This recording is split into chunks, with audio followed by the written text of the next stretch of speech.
Hey, what's going on, everybody, and welcome back to my channel, Movie Files. Elliot back again with a brand new early Netflix movie review, and today we'll be discussing the new action thriller film starring Aquaman and Dora the Explorer. We're talking about Sweet Girl, which I got a chance to check out early, and by the time this video is out, the movie will be available to stream on Netflix today, and my goal by the end of this review is to let you know if it's worth pressing play, all in this spoiler-free review. Before we break it all down, do me a favor and check me out on all my other social media accounts. If you all are new to the channel, well, welcome to the community. Consider subscribing to the channel, and while you all are at it, make sure you hit that notification bell. That way you can get the alert for when I drop new content. If you all enjoyed this spoiler-free review of Sweet Girl, well, make sure to like and share the video. It helps out the channel a lot, but I also appreciate the support. And in the comment section, let's talk Sweet Girl. Let me know if you were excited for the film, and once you've seen it, what you think about it. Did you enjoy the action sequences, the thrilling aspects, the story that we get, the chemistry between our two leads, or were you on the opposite side of that conversation? Did you not like the film? Was it boring? Was it just another stereotypical, generic, mediocre action film from Netflix? And also, since we're talking action movies on Netflix, let me know some of your favorite original Netflix action thriller films, and let's discuss it in the comments. Is it a good platform for action films, or is it not a good platform? Let's talk about it in the comment section. So going into Sweet Girl, didn't see the trailer for it. Only thing I saw as far as like marketing material was a couple months ago when I guess it was the beginning of the year, when Netflix had that trailer for all their new releases coming out this year, the little sizzle reel. And I'm like, okay, Jason Momoa, I'm a fan of him. Aquaman, my man, Drago. And you know, the story looked kind of interesting just based on what I saw. He looked like he was on the run protecting his family. And I like the young girl, the young actress who plays his daughter in this film, Isabela Merced. I thought she was okay in Transformers the last night, but that's really not her fault. That film was terrible. She was fine in Sicario 2, but the film that really put me on to her was Instant Family. It was a really good family film, a lot of heart in that movie, and I like that side of her in her acting realm. So I was excited to see them two collaborate, and again, I'm an action fan, so here we are talking about it, starting off my positives. First and foremost, again, not knowing much of anything about the story besides Jason Momoa protecting his family, I didn't really know that this film, the storyline, kind of hit home for me without giving too much away. I believe they show this in the trailer, but essentially, Jason Momoa has a family, he has a wife, he has his young daughter, Isabela's character, and unfortunately, his wife has cancer. Now, you know, I won't say how things play out, but let's just say he wants to protect his family. He's on the hunt for the people responsible for his wife's death, which is kind of misleading because she has cancer. No one like deliberately gave her cancer. But again, the story that really kind of hit home for me was just the conversation at hand. And I want more films to focus on this. And I think this aspect of the film was probably one of the strongest points. The pharmaceutical industry is a billion-dollar corporation, right? And it always just fascinated me, again, knowing I knew someone very close to me that lost her life to cancer, and just knowing all the technology advances, the other health things advances over the centuries, over the time we've been on this earth. And it's just so crazy to me that we have yet to come up with some type of cure to get rid of cancer or to really fight against cancer. It just is so mind-boggling to me. So that aspect of this movie in regards to Jason Momoa, not necessarily looking for someone responsible for his death of his wife, but looking for the people involved in the pharmaceutical industry, looking for the politicians that have the voting of passing certain drugs, passing certain medicines, and that kind of storyline really kind of, because again, I have that personal connection of losing someone to cancer, and I thought that aspect of the story, again, not knowing what this film was all about, really kind of hit home, and I think we can all relate to, even if you never lost someone to cancer, just the idea of like, just putting yourself in that position,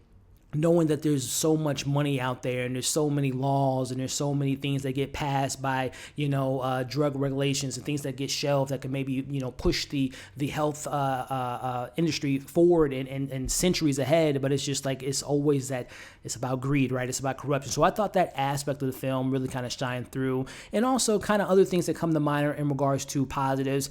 When it comes to Jason Momoa, again, I'm a fan of his. I've been following him since his days on Game of Thrones and seeing him being the leading man in Aquaman and seeing him in other various projects and seeing him hopefully destroy it as Duncan later this year in Denis Villeneuve's Dune film. But I think Jason Momoa Very similar to The Rock, very similar to, an action star. They're good at what they're good at, right? And I thought that Jason Momoa led the sequences when it came to the action. When it comes to some of the other stuff, we'll talk a little bit about it later, but I thought that he shows why he's a leading man, right? He can handle himself when it comes to action moments, and I thought that he made it very believable. And then when it comes to Isabela, like I mentioned, wasn't a fan of her it wasn't her fault in her first 2 films I saw her in, but seeing her in Instant Family and seeing those sensibilities of her as a young actress, there was a lot of vulnerability. There was a lot of emotions that was required for her in this role because, again, she lost her mom. She's seeing her dad go through this journey of revenge, taking out these different people to try to get answers of why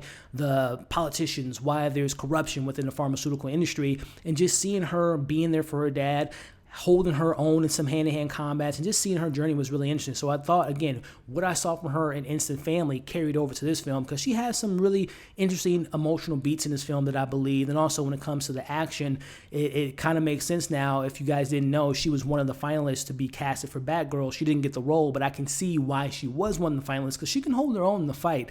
And I really enjoyed kind of what they gave her in this role. So 2 lead performances were suitable, with serviceable performances, and I thought that the main story of, again, tackling the pharmaceutical industry and cancer and the politicians and the corruption was a pretty interesting storyline. But going to my criticisms, it's hard to go about this without spoiling anything, but I'll just say this film has a pretty major twist. And I'm not going to lie, I didn't see the twist coming, but what I'm not a fan of the twist is it makes everything prior to the twist kind of undervalued and kind of undercuts some of the more entertaining aspects when it comes to the action sequences because it becomes a little bit unbelievable how a certain character is able to do certain things within a film. You see this particular character handle themselves, but not to the extent of what we saw prior to that twist. So I don't want to spoil it, but there is a pretty big twist in this film that, to me, really made me question a lot of this film. And when it comes to this film, and particularly when it comes to this being an action thriller,